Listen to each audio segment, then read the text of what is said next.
Anarquismo social o anarquismo personal. Un abismo insuperable.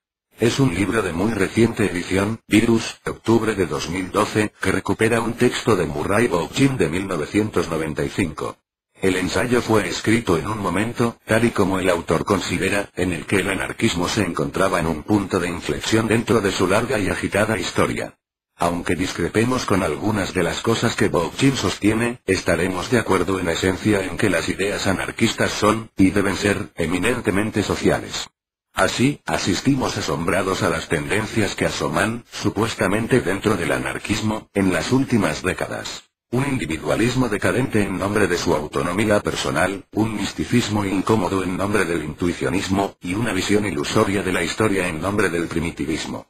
Bookchin también denuncia la confusión del sistema capitalista con una sociedad industrial supuestamente abstracta, así como la imputación de toda opresión al impacto de la tecnología, en lugar de a las relaciones sociales subyacentes entre el capital y la mano de obra.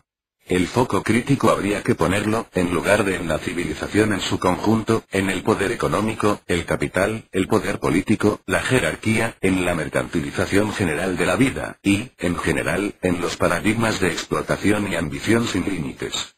Ese anarquismo personal del título, que en realidad habría que traducirlo mejor como anarquismo como estilo de vida, deja a un lado el compromiso social y la coherencia intelectual. Centra sus objetivos en la alimentación del ego, más que en cualquier otra cosa, como una parte más de la decadencia cultural propia de la sociedad burguesa. El lamento de Bookchin es que tantos supuestos libertarios hayan dejado a un lado la lucha por una revolución social, y ello sin que niegue en ningún momento que el anarquismo haya recogido siempre todo intento de liberación personal. De hecho, el anarquismo hay que analizarlo siempre como un desarrollo entre dos tendencias elementales. Un compromiso personal con la autonomía personal y otro colectivo con la libertad social.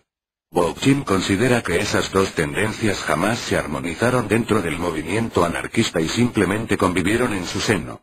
Ello condujo a que las diferentes escuelas anarquistas, situadas entre esos dos extremos, con sus propias propuestas de organización social, situaran el anarquismo según Bookchin como un movimiento pluralista que trabajaba más por una concepción negativa de la libertad, libertad de hacer, que por una positiva, libertad para hacer. Para el norteamericano, la concepción de una libertad positiva es un reto para el futuro en el movimiento anarquista.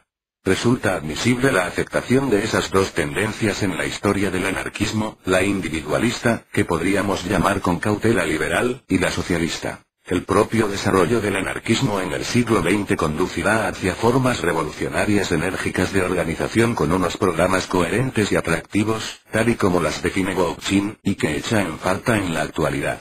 Para volver a construir ese movimiento, habría que dejar a un lado la apetencia por lo inmediato, tan propia de la sociedad burguesa, y apostar por la reflexión matizada, por la racionalidad en su conjunto, por un sólido análisis histórico y por los aspectos más encomiables de la civilización, y no la crítica general e infantil, propia del primitivismo y de otras tendencias que abundan en una presunta caída de la autenticidad.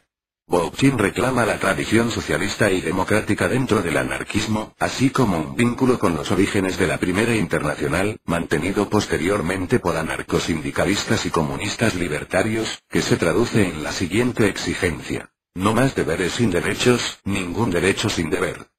Ese programa socialista y revolucionario en el anarquismo no niega, y jamás lo ha hecho, la importancia de la realización personal y de la satisfacción del deseo. Bookchin no se corta lo más mínimo en sus palabras críticas hacia los que abundan en el solipsismo, el esteticismo, el misticismo y el éxtasis, y lo hacen para mayor indignación en nombre de un supuesto anarquismo.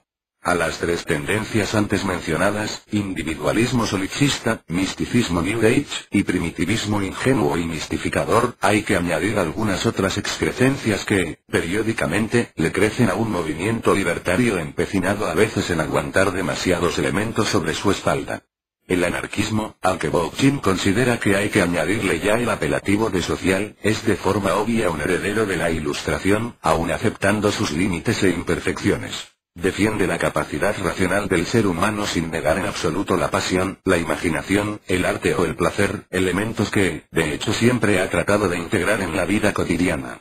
La crítica feroz que pueda hacerse a la megamáquina, concepto de Lewis Mumford, que alude a la explotación y burocratización del trabajo, no conduce en el anarquismo a no apostar por la tecnología como elemento liberador. Por cierto, Mumford jamás estuvo en contra de la tecnología, muy al contrario, apostaba por sus aspectos más positivos y democráticos. La existencia de un proceso de institucionalización social no quita que se esté contra el sistema de clases y la jerarquía, por lo que puede ser muy bien libertario, mientras que un programa político federal de democracia directa puede perfectamente suponer al mismo tiempo la oposición al parlamentarismo y al Estado.